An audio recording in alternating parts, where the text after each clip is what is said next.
షావుకారు ఆమె ఇంటి పేరు కాదు, నటించిన తొలి సినిమా.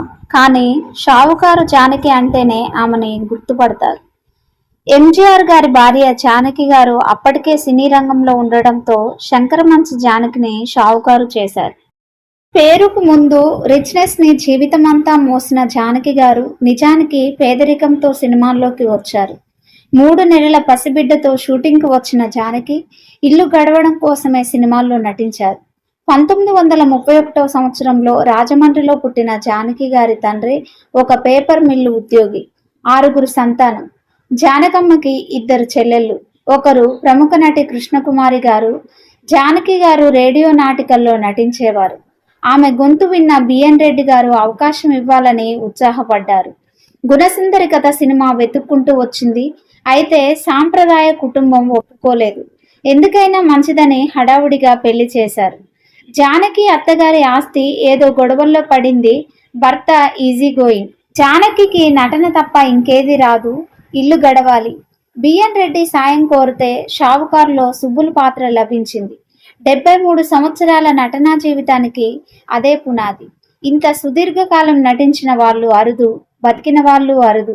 అన్ని భాషల్లోనూ 300 సినిమాలకు పైగా నటించిన షావుకారు జానకి అందరి హీరోలతోనూ పనిచేశారు. ఎన్టీఆర్, ఎంజీఆర్, జయలలితలతో సుదీర్ఘ అనుబంధం ఉంది. హీరోయిన్ గా నటిస్తున్న కాలంలో కూడా ఆమె ఎప్పుడూ చిత్రసీమని ఏలింది లేదు. సినిమా ఆమెను మరచింది లేదు. ఇచ్చిన ప్రతి పాత్రలో ఒదిగిపోయారు. కన్యాశుల్కంలో బుచ్చమ్మగా ఇంకెవరిని ఊహించలేం. అమాయకత్వం ఆమె సొంతం. చివరి వరకు జీవితంలో కూడా ఆ అమాయకత్వాన్ని కాపాడుకున్నారు. డబ్బు కోసం అందరూ పరిగెడుతున్నప్పుడు ఆమె తనకి దక్కిందే చాలనుకున్నారు. ఒక పక్షిలాగా గుప్పెడు గింజలకి మించి ఆశించలేదు. రోజులు మారాయి. సినిమా నాటికి 3 పిల్లలు.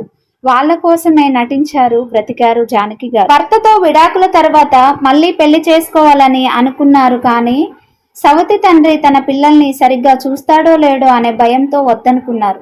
2 ఆడపిల్లలు, 1 కొడుకు. అమెరికాలో ఉన్న కొడుకు తనను చూడడానికి ఎప్పుడో తప్ప రాడని ఈ మధ్య ఒక ఇంటర్వ్యూలో బాధపడ్డారు. జానకి ప్రత్యేకత ఏమిటంటే ప్రొడక్షన్ భోజనం ఎప్పుడూ తినలేదు. ఇంటి నుంచి క్యారియర్ తెచ్చుకునేవాళ్ళు. నిర్మాతలకి అదనంగా 1 రూపాయి కూడా భారం మోపని నటీమణుల్లో ఆమె ఒకరు. భారతీయ సినిమాని మహారాణిలా ఏలిన శ్రీదేవిని సిఫార్సు చేసింది జానకే. శ్రీదేవి తల్లి రాజేశ్వర్తో ఉన్న స్వల్ప పరిచయంతో నిర్మాతని జానకి ఒప్పించారు. మొదటి రోజే శ్రీదేవి అద్భుతంగా నటించేసరికి జానకి ఆశ్చర్యపోయారట.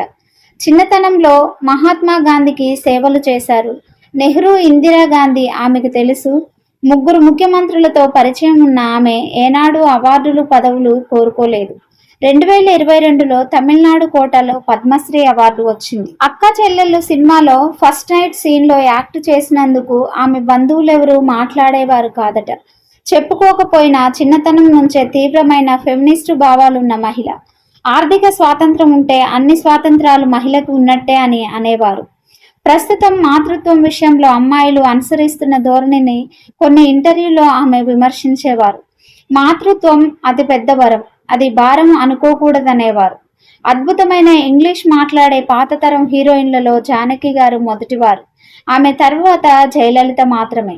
జానకి తండ్రి కొంతకాలం ఇంగ్లాండులో ఉండటంతో ఇంట్లో అలవాటైంది. ఆయన గుహవాటిలో కూడా కొంతకాలం పనిచేశారు. దేవదాస్లో పార్వతీ పాత్రకి మొదట జానకి గారు ఎంపికయ్యారు. తర్వాత ఏం జరిగిందో కానీ సావిత్రి గారు నటించారు. మొదట జానకిని అనుకున్నారని అక్కినేనికి కూడా తెలియదు. సావిత్రి బయోపిక్ తీయకుండా ఉండాల్సిందని జానకి గారి అభిప్రాయం. చివరి రోజుల్లో చెల్లెలు కృష్ణకుమారితో కలిసి బెంగళూరులోని ఒక ఎస్టేట్లో నివసించారు. కృష్ణకుమారి మృతి ఆమెకి తీరని లోటు. వాకింగ్కు వెళ్ళినప్పుడల్లా ఎక్కడికెళ్ళావు కృష్ణ అని రోధించేవారట. జానకి గారికి 3 మేజర్ సర్జరీలు చేయించుకున్నారు. అందులో గుండె ఆపరేషన్ ఒకటి. వంటలు గొప్పగా చేస్తూ మంచి భోజన ప్రియులుగా ఉత్సాహంగా చివరి వరకు జీవించారు. 1-2 మినహా పాత తరమంతా వెళ్ళిపోయారు. సంసారం ఒక చదరంగం అనే సినిమాలో షావుకారి జానకి గారు చిలకమ్మ పాత్రను పోషించారు. ఈ సినిమాలో చిలకమ్మ కేవలం పని మనిషి మాత్రమే కాదు, ఆ కుటుంబంలో ఒకరిగా కలిసిపోతుంది. శ్రీకాకుళం యాసలో మాట్లాడుతూ కుటుంబంలోని సుఖ సంతోషాల్లో భాగమవుతుంది. ఈ సినిమాలోని ఆమె అద్భుతమైన నటనకు గాను ఉత్తమ సహాయ నటిగా నంది పురస్కారాన్ని అందుకున్నారు షావుకారు జానకి గారు. ఆమె పవిత్ర ఆత్మకు శాంతి చేకూరాలని భగవంతుడిని ప్రార్థిస్తూ ఇక సెలవు Janakamma, miss you a lot.